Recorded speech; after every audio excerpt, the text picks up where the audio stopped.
Hello to my Gemini collective. This is Zaida Velgara from Becoming I Am here with your reading for April 2026. I hope you enjoy it.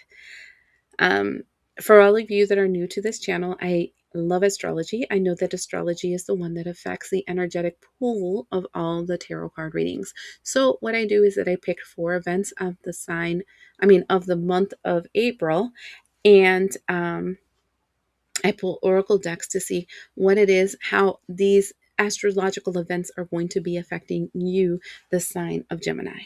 Okay. Once I do that, then I do tarot in the end, and I hope you enjoy it. So, first of all, we're going to be talking about the first event, which is Mars entering Aries, and that will be April 9th. So, what is this about? That energy is kind of like the freedom of the warrior inside of you. This is like,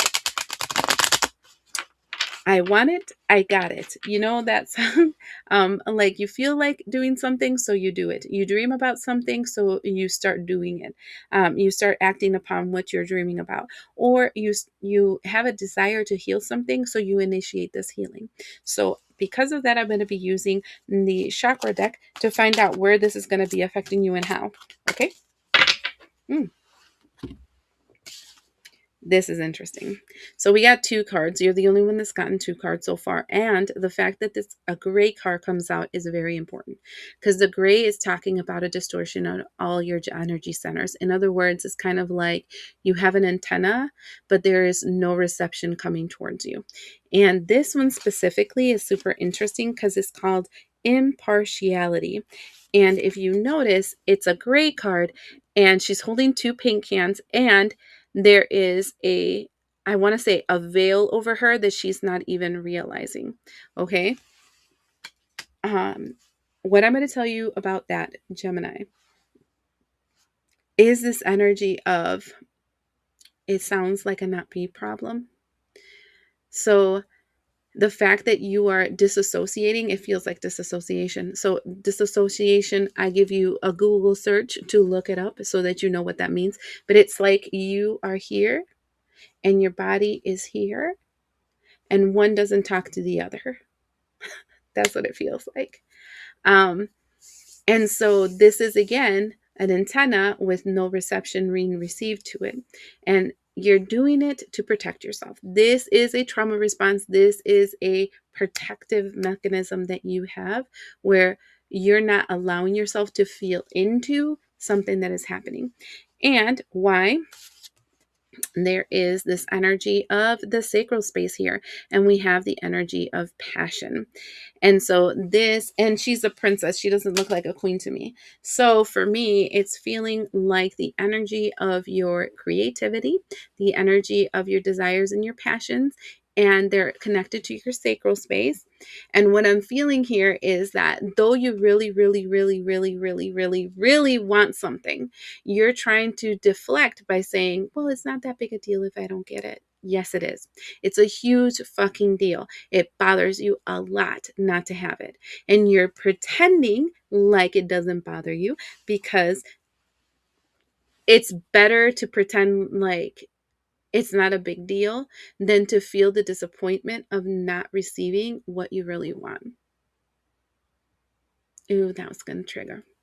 So I'm wanting to tell you here, stop lying to yourself. You really want this. You really want this a lot. So accept it that you really want it and work towards that, even if it might hurt if you don't get it. Okay?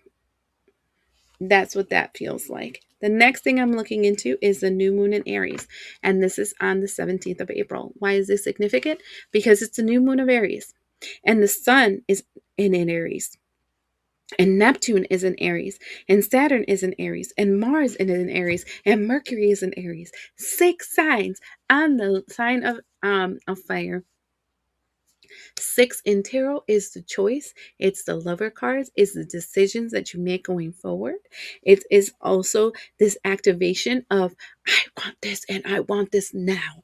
So this energy of this new moon would be great to do some kind of manifestation, maybe for this thing that you're pretending you don't want when you know you want.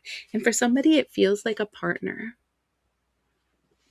Like, side note, I'm feeling it very strong, like a desire to have that partner, that girlfriend, that boyfriend, that marriage, that whatever. You really, really want it, and you're pretending it's not a big deal that you don't have it right now. Stop lying to yourself. You really want it, call it to yourself. The only thing that I'm going to tell you is that whatever you do this day, ritual wise, it's a hot freaking mess, because right here with so much fuel, that is like jet engine fuel. So whatever it is going to burn the shit out of everything. So,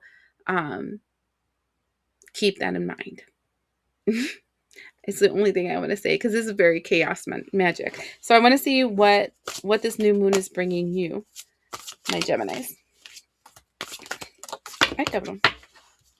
Oh, this is a whole pack. I'm not going to go for that. That's way too much.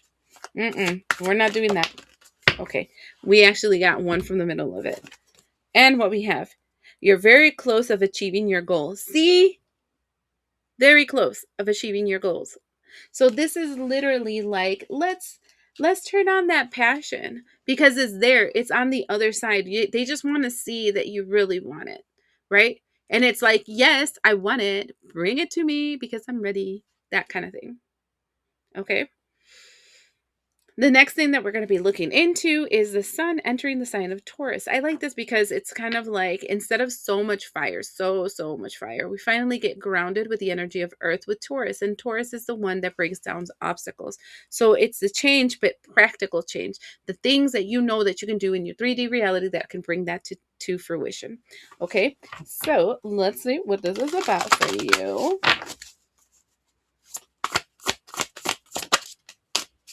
Stars, shut up. Whatever it is that you ask for in that new moon, it looks like it's coming, because stars says you can manifest your every wish. Shut up. Didn't I tell you that it's a great manifestation moon? It totally is. Somebody wished upon a star and it's going to get it. And it's going to create a lot of chaotic change in their life.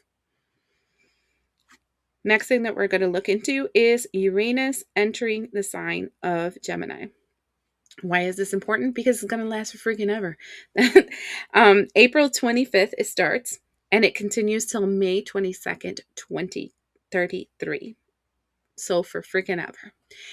The thing that's significant about this, let's see, it's active, very fast, always changing change. And if you guys want like to know how this might affect you, what happened to you last year around summertime? Was it chaotic? Because it's that energy coming back. Was it smooth sailing? Were you like drifting in this wave of, oh, this is happening, okay, this is happening, okay, then that's how it's going to be. But for other people, this was probably very intrusive. This is when we had a lot of revolts. This is when we had a lot of activism popping up. This provokes internal activism and external activism. Okay, this is when people stand up and say, I'm done. All right, so I want to see how it's going to affect us. So I got 2 oracle decks for us for that, to combine the message of the 2 and see what's going on. So what do we see for Gemini for this huge cycle? I mean, inner peace.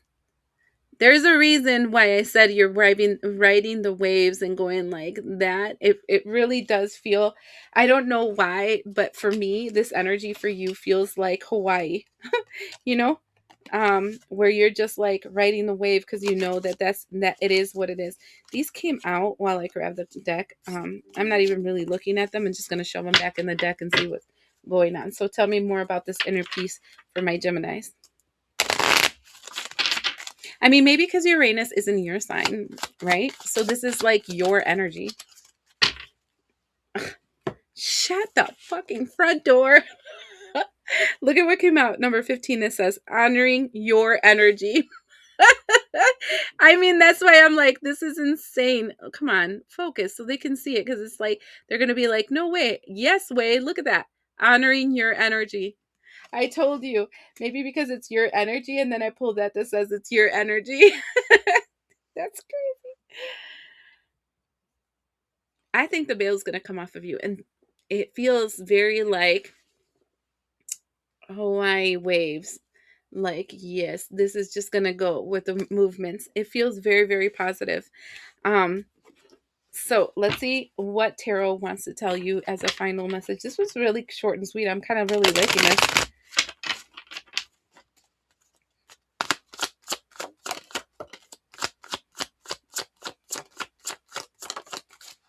Yeah. Somebody, this is definitely for somebody, some kind of love message, okay? Because here we have the Ace of Pentacles with the Knight of Cups, followed by the Seven of Cups.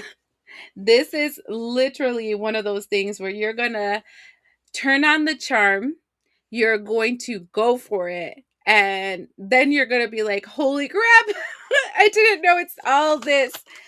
Um, we have the Fool card, the Emperor card,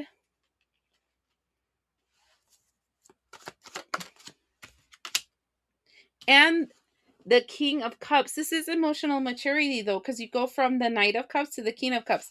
So what I'm seeing is you're investing in it. You're like, I'm just gonna fucking go for it, whatever.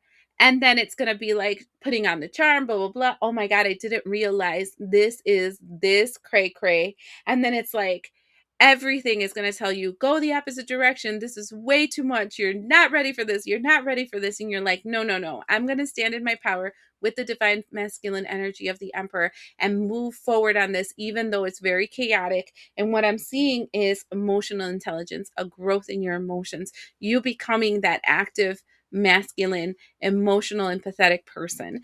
In the bottom of the deck, we have the Queen of Swords, followed by the Seven of Pentacles and the Tower card. Yes, and I think whatever you are connecting to has a feminine energy of being hyperly intelligent. And this energy is going to break down a lot of your belief system. So whatever you're introducing to, like whatever you're calling into your existence as to a partner, and you know, you guys take it that how it resonates, it's definitely this person be smart, and they're going to open your mind to a different way of looking at the world, and it's going to be creating a tower moment. So it's going to break down some fundamental belief that you have upon yourself, about yourself. um and that, I think, why that's why I'm seeing this energy of the Fool card, because if you see the Santa Muerte energy there, wait, let's see if she focuses. Come on, focus. Okay, she's pointing him in the opposite direction, and there's a dog in the way barking and kind of telling him, don't go that way, don't go that way. So I do feel like this is contrary to what your typical normal is, and it's going to feel very uncomfortable, but you're going to take control of that uncomfortable feeling and say, no, no, though I feel like I'm kind of drowning in this situation, I'm definitely going to keep going forward because I want to change. I want this to change in my life. This is an active things of change, and that's chaos energy, right? So I'm going to link this so that you guys can have like a visual, like a mental visual as to what I'm talking about. So, like, for example, pregnancy, right? So, a person being pregnant, when they become pregnant, depending on the female, right? It creates active change inside your body. Some people get really sick. I never got sick, but some people get really sick. It does make you very lethargic and tired. Then it like obstructs the way that you look. Your physical body changes. Everything kind of changes. In the end, you're kind of just like, get out already. I'm tired of carrying you. By month about 8, whoever has been pregnant knows exactly what I mean. Because then you're uncomfortable. You can't breathe, blah, blah, blah. And all these things are kind of like, yeah, I don't know what I put myself into. This is freaking terrible. And then, then you go to the other side of it. Then you have that kid. Then it's different. Then your world is different. And then you're like, this was the best, worst thing I've ever done. That's what that feels like. That's what that feels like. So somebody here is maturing, is going through a spiritual awakening. Is in growing in their EQ, the emotional intelligence, but it's going to feel uncomfortable as they go in that direction. Okay. I hope this makes sense, and I'll see you the next time.